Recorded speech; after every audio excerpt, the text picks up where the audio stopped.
last na lakad natin papunta ng Gimo Market. Kasi nga lilipat tayo ng bahay. So tara puntahan natin yung market. Ano bang bisita doon? Siyempre market, siyempre, diba? So lakad-lakad lang tayo. Nandito ako sa itong area na to is Mount Sinai Road. Kita mo yan? Doon, Mount Sinai Road. Nakikita mo hanggang doon. So, itong area kung saan ako nag-i-stay is Mount Sinai Road. Mahaba siya. Nandun kami sa pang number 33. Ayan. Matagal-tagal din ako nag-stay sa lugar na to. Ilang years, mga dekada. Mahigit na 18 years. 18 years? O, hindi ko na mabilang. Basta nung dumating ako rito, 2005, yung bahay na yan, yung tinitirahan namin ngayon. Diyan na ako, nakailang renovation yan. May minor renovation, yung mga paayos ng CR, papalit ng design sa kwarto. Then meron yung major renovation, totally the house is fully knocked down. So, tagal ko rin sa bahay na yan. Ilang taon hindi ko mabilang. Basta nakalipas na ng mga isang dekada o mahigit pa. Yan. Sige, tuloy natin maglakad. Kasi ito na yung huling lakad natin sa area na to. Ito na rin yung huling punta ko sa market ng Gimo. Bibili lang ako ng masking tape. Ng clear tape.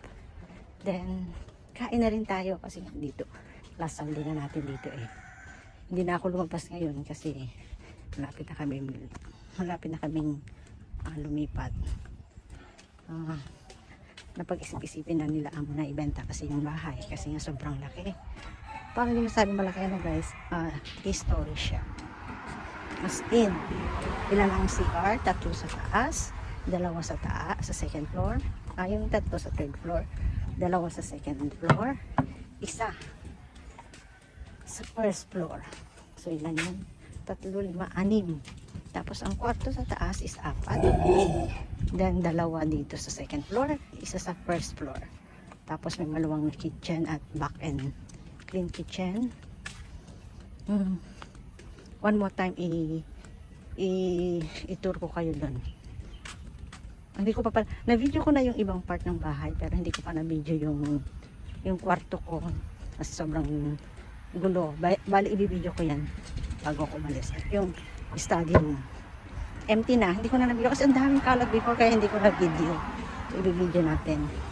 So tara, lakad na tayo. Pakita ko sa inyo yung nilalakaran ko pag pupunta ako ng market ng Gimo. So ito yung Gimo Market, Gimo Road. I mean Mount Sinai Road. Ganyan kahaba. So dito sa Singapore, as you can see, ang bahay dito is hindi siya sunod-sunod. Hindi siya 1, 2, 3, 4, 5, kundi 1, 3, 1, 3, 5. So odd and even number. So kung dito ka sa area na to, dito sa side na to, is nasa add ka. So 246 siya. Pag nasa kabilang side ka naman, is odd number naman yon. 1, 2, 3 naman doon. Ay 1, 3, 5. So ganyan ang bilangan ng bahay dito. Pag baguhan ka dito, maninibago ka. Pero pag nasanay ka, madali mo na lang mahanap. Ayan. Malapit-lapit na tayo sa market guys. So, tingnan natin. Namimiss ko ang area na to. Isang dekada mahigit din ako nakatira dito. Isang dekada na nilalakad ko ito araw-araw. Kasama ko ito for the past 5 years. Kasama ko si Mary D. Maglakad papunta ng market. So, nakita ko yung progress ng area na to. Mga bahay na pare-pareho ang design. Then until unti-unting nagpa-renovate sila, may mga nakabili. So nagbago yung mga design niya. Pero ang bahay na to, ang area ng Mount Sinai, pare-pareho ang design ng bahay. Ayan, dito na siya nag-i-stop. Guys, ang Gimo School. Dati siyang school, naging Singapore Chinese Center for Chinese Language. Ito yung headquarter ng Ministry of Education. ng Singapore. Ito yung headquarter, ito yung pinaka-office ng education nila rito. Malaki siyang building. Ano bang tawag sa Pilipinas yan? Ministry of Education. Hindi ko na alam. Tagal na ako nakakalimutan. Pero ito, ang Ministry of Education. Maluwang na building siya. Ayan o. Office yan. So, yan yung Ministry of Education nila dito. Headquarters. Yan yung pinaka main office nila dito sa Singapore. So, after nitong Ministry of Education, papasokin natin yung Gimo Market. Yung building naman na yan, malapit na tayo sa Gimo Market. Ayan. Office pa lang yan ng Ministry of Education dito sa Singapore. Napakaluwang na building. Headquarters yan. Ang luwang ng building nila. Hindi sila nagtitipid sa education nila dito. Sunday ngayon, kaya wala tayong makikitang sasakyan. So, mga tao, yung mga nagwo-work, syempre hindi sila mag-office ngayon. Ayan o. Kita ba? Ministry of Education, Gimo Headquarters. Ito siya. Hanggang dun sa nilakad natin sa una kanina. Hanggang dito. And ayan. Pagpasok naman natin sa kanto na yan, punta na tayo sa Gimo Market. Ayan. Tingnan natin ang Gimo Market.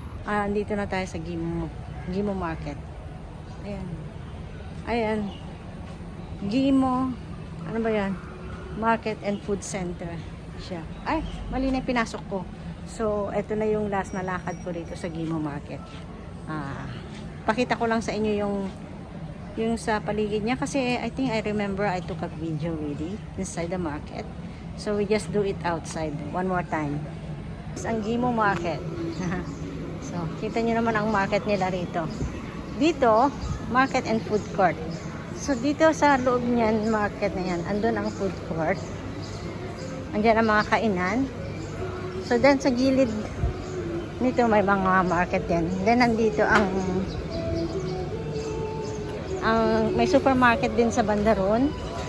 Try natin maikot maya-maya. Ayan. Ito may kainan. Ano kaya agahan? Mag-agahan muna tayo konti mamaya. Pero ang purpose ko lang dito is bumili ng masking tape. Etong area na to, puro siya food court. Food court siya. Then the other half, mas malaking food court. Yung quarter size niya is the marketplace. Andyan ang gulay, manok, isda, meat, fruits. Then sa side na ito naman, meron din siyang clinic, may mga herb ng Chinese brand, may bread, then may meat din, then may mga bilihan. Doon tayo pupunta sa kabila doon. Bibili tayo ng tea. So, ayun parang, ito naman yan yung mga, ang tawag yan, mga konti-konting paninda. So, doon tayo, sa may tape. Ayan, oh. Hindi na tayo bibili ng pagkain kasi hindi na tayo nagluluto ngayon. Magdi lang tayo. Tingnan natin. Hindi tayo papasok dyan kasi bawal ang social. Dito lang tayo sa side. Oh. Dito lang tayo sa side. Pakita ko lang sa inyo yung market kung saan ako namimili. Ayan. Guys. Ito ang market. Oh, andyan ang fruta, andyan ang gulay, may flour, may prutas, may mga damit. Pero tingnan niyo yung pagkakaiba ng market sa Pilipinas saka dito. Malinis ang market nila at maluwang yung mga pagitan. So hindi ka magtutulak-tulakan. Kasi sa atin yung space na dapat daanan, pinagtatambakan o pinaglalagyan ng mga paninda. Dito maluwang, kahit maglagay sila ng konti, maluwang pa rin yung dadaanan kasi ibig sabihin maintain nila yung distance. Alam nilang bawal, so may maintain yung distance. So dito, uy, hindi na ako bibili kasi ang dami kong bit-bit, ang daming bilihan dyan, pero hindi ako mamimili ng kahit na ano, hindi ko kaya magbit-bit na. yung luggage ko, puno na yung luggage ko na malaki, pang 32 kilo yun, puno na ng damit ko. Tapos may dalawang box na ako, tapos meron pa akong hindi na ipapak. So ibig sabihin may 3 pa akong box. Hindi ko pa naipak yung mga abubot ko, pero naipak ko na yung mga sapatos at mga bag ko. So kaya may 2 box ako, 1 box pa. Uy, ang cute naman nito. Ito yung mga pinirakan dress ng Singapore. Ang cute, oh. Pero umiiwas akong bumili. Tingnan natin kung may mabibili tayong panloob. Yung manipis lang. Dito siguro sa kabila.